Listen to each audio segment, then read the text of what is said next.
You know her from stories, a mysterious queen from a distant land. She came to visit King Solomon. He was entranced by her beauty. They fell in love. She returned home with his child. It's a beautiful legend. It's also a complete rewrite of who she actually was. The Queen of Sheba was not a love interest. She was a ruler, a political strategist, a woman who controlled one of the wealthiest trade empires in the ancient world. And she met with Solomon not out of love, but out of statecraft. This is the story of how a powerful ruler became a legend, and in the process, how her power was erased. I'm Kay, and this is Labari Studio, where we reclaim the histories of women whose power was so significant that the only way to make sense of it was to turn them into myths. The Queen of Sheba ruled around 950 BCE, roughly the same era as King Solomon in Israel. She controlled the Sabaean kingdom, which spanned the Arabian Peninsula and parts of what is now Ethiopia and Somalia. And she was one of the wealthiest, most powerful women in the ancient world. Let's talk about who she really was. To understand the Queen of Sheba, you have to understand the kingdom she ruled. Sheba, or Saba, was a kingdom that controlled the Arabian Peninsula and trade routes connecting Africa to the Middle East to Asia. The capital was Marib, a city of remarkable sophistication. It had complex irrigation systems. It had a thriving economy. It had a government and administration. The Sabaean kingdom was wealthy beyond measure, and the source of that wealth was frankincense. Frankincense was not a luxury good. It was essential. It was used in religious ceremonies across the ancient world. It was worth more than gold. The Sabaean kingdom controlled the frankincense trade. They controlled where it came from. They controlled how much was produced. They controlled the prices. Whoever controlled the frankincense trade controlled the wealth of the ancient world, and the Queen of Sheba controlled it completely. The Queen of Sheba was not just wealthy. She was sovereign. She made political decisions. She controlled the military. She managed the economy. She was the head of state. Ancient inscriptions from her time describe her as a powerful ruler, not as someone's wife, not as someone's concubine, as a ruler in her own right. She was so powerful that other rulers had to deal with her directly. When trade needed to be negotiated, they negotiated with her. When alliances needed to be formed, they formed alliances with her. And this is key. She was recognized as an equal by other powerful leaders. Solomon was powerful. The Egyptian pharaohs were powerful. The Assyrian kings were powerful. And the Queen of Sheba was in their league. So here's what probably happened. The Queen of Sheba heard about Solomon. She heard he was wealthy. She heard he was powerful. She heard he controlled trade routes that could affect her own commerce. And she decided to visit him.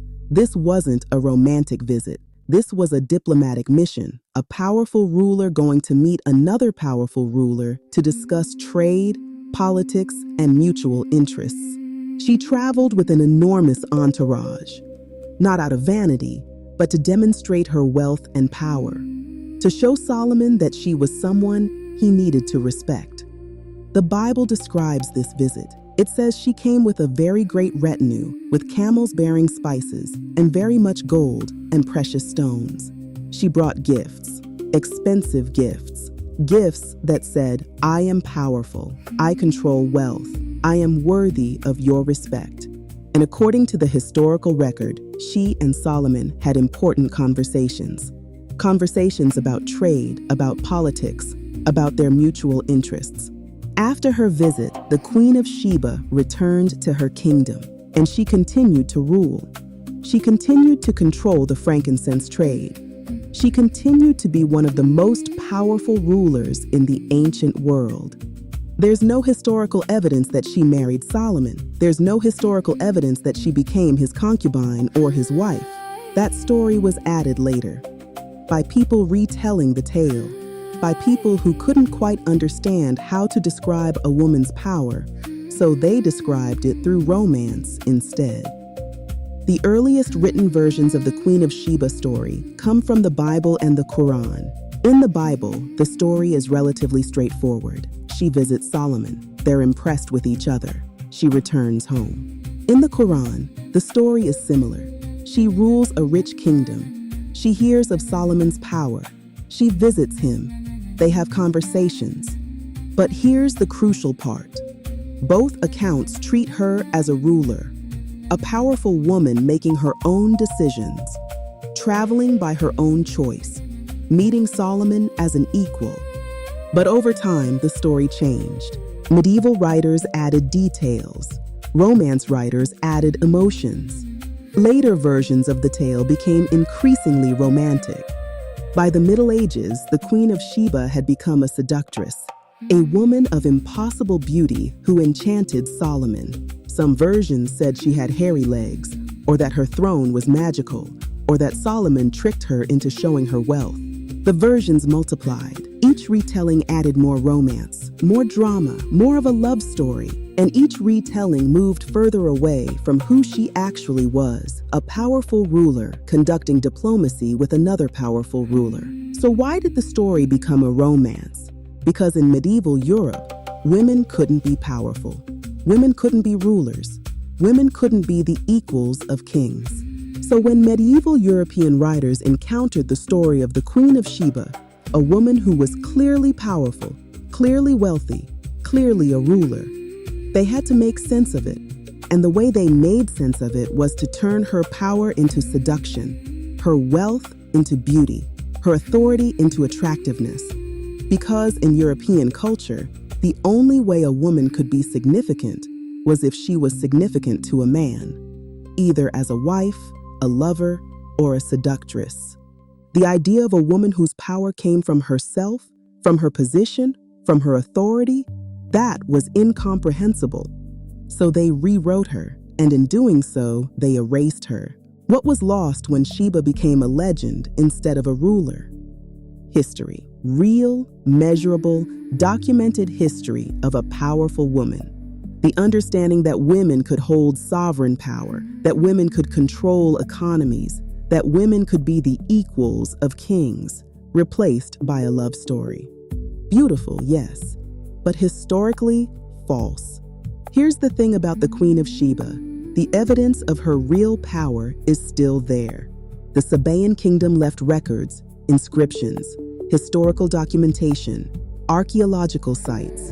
In Ethiopia, there's a tradition, a continuous historical tradition that connects back to the Queen of Sheba. Not as a legend, as an ancestor. Ethiopian history says that the Queen of Sheba had a son with Solomon, and that son became the first emperor of Ethiopia. Whether that's historically accurate or not, what's important is this. The Ethiopians remembered her as a powerful ruler, as someone significant enough to be their ancestor, not as a seductress, as a queen. This tells you something. In Africa, the real history of the Queen of Sheba was preserved. The knowledge that she was powerful, that she was a ruler, that she was important. This was kept alive. So why does it matter that we reclaim the real Queen of Sheba? Because the lesson matters. The lesson that women could be rulers, women could be powerful, women could be the equals of kings. The Queen of Sheba is not just a historical figure, she's a proof that this has happened before, that women have wielded this kind of power, and not just in rare exceptions. The Queen of Sheba was one of many powerful women we know about. Candace queens, Cleopatra, female pharaohs, women warriors. These women existed, they ruled, they wielded power, they shaped the world, and for 2,000 years, we've been taught to forget them, or to turn them into legends, or to explain their power through the men around them. But when you know the real history, when you know that women actually held sovereign power, everything changes. It changes what you believe is possible. It changes what you expect of yourself. It changes how you see power.